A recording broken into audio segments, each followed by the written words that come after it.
Francesco de Pinedo was an Italian military aviator. 100 years ago, in 1925, he set out on a flight that would link Italy with Australia and Japan and return. The only problem was he was representing Italy under its new leader, Il Duce, Mussolini. And he wasn't the flamboyant, daring aviator that Mussolini wanted him to be.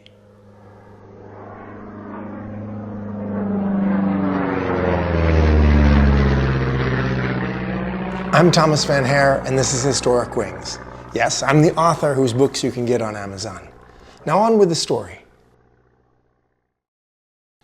The idea of taking a seaplane from Italy to Australia probably seems like madness today, but in 1925, it made a lot of sense. With the end of the Great War in 1918, airline travel was in its infancy. The dream of connecting the world by air had kicked off the public fascination for travel. But why seaplanes? Or more importantly, flying boats? It made a lot of sense, and this soft-spoken Italian military flyer was the father of Italy's seaplane dynasty and its biggest advocates. There were two reasons for it. First of all, there were not that many land airports in the 1920s. And second, as Pinedo himself had said, civilization is built on water. The world's principal cities are mirrored by seas, rivers, or lakes. Why not utilize these immense, ready-to-use, natural airstrips in place of costly airports? To prove the point, he set out to show that long-distance seaplane aviation was a possibility. He departed Rome on April 21st, 1925. The trip would be one of short flights. He went from Rome to Brindisi, Italy, Leros, Greece, Baghdad, Iraq, and on to Bushehr, then Chabar in Persia. Finally, he went to Karachi in British India, what is now Pakistan, and then onward to Bombay, Kolkata, Calcutta, then to Akyab, Rangoon, Tavoy, and Mergui in Burma, then to Phuket in what is now Thailand, and Penang in what was then British Malaya, before going onward to Singapore, then continuing to Batavia, Surabaya, Sumbawa, Kupang in the Netherlands East Indies, now Indonesia. Then he flew on to Australia, going through Broome, Carnarvon, Perth, Bunbury, Albany, Israelite Bay, Adelaide. He arrived in Melbourne on June 10th. He then spent 36 days there before setting out for Japan. Before he had set out, Mussolini had made him promise to send ongoing updates of his progress. For Mussolini, this meant that he would get flowery, long descriptions of the daring events of all the travel all along the way, and that then Mussolini would reveal these to the public in press conferences. Instead, he got one-word telegrams: Leros, Baghdad, Bushehr, Chabar. Nothing more. For Mussolini, it was a disaster. He had to get the news of what was actually happening from the international press. He could read more in the British newspapers than he could in Italy's own. On July 16th, Pinedo and Campanelli flew to Sydney, then spent another 3 weeks there before continuing. On August 6th, they did a tour of Australia, going to Brisbane, Rockhampton, Townsville, Innisfail, Cooktown, and Thursday Island. Then they proceeded back into Netherlands East India, flying to Merauke, Dobo, Amboina, and Manado. Then they flew to the Philippines, stopping at Cebu, Atimonan, Manila, and Apari. Then they left from the Zamboanga Peninsula and flew to Tamsui and Formosa, what is now Taiwan, before going onward to Shanghai in China.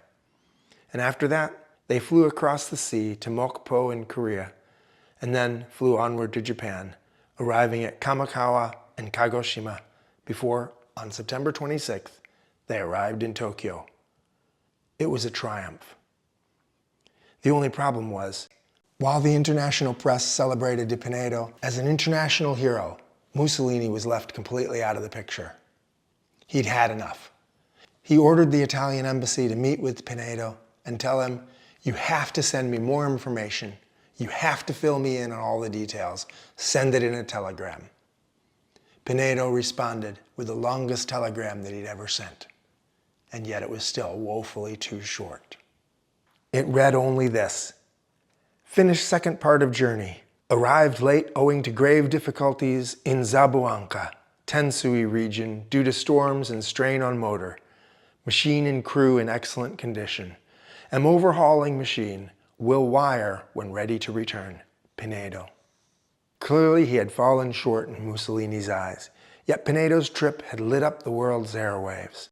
There was awe and envy in every report. Pinedo had become a hero, and even more important, he was an Italian hero first and foremost. Pinedo and Campanelli stayed in Italy for 3 weeks. They took the time to change the engine, and when they were done, they were ready to fly home. From October 17th and over the next 22 days, they flew from Tokyo back to Kagoshima, then to Shanghai in China, and then onward to British-owned Hong Kong. From there, they flew to French Indochina, now Vietnam, arriving at Haiphong, then Saigon, then onward to Siam, what is now Thailand, and arriving in Bangkok. Then they continued to Burma again, stopping in Rangoon, then to Calcutta in India, Benares, Delhi, and Karachi. Then they flew to Bandar Abbas in Persia, what is now Iran, Baghdad in Iraq. Then they flew onward to Turkey and arrived in Alexandretta, and finally they reached Taranto, then Rome in Italy. They arrived home on November 7th, 1925. In all, they covered 35,000 miles in 570 hours of flight time. That meant they averaged about 60 miles per hour. Not bad for a seaplane in 1925. They had stopped 80 times along the way, and it had taken them 202 days. Today, of course, there's no seaplane service from Rome to Japan. But an airliner, you can fly at first class in comfort in 32 hours with one stop along the way.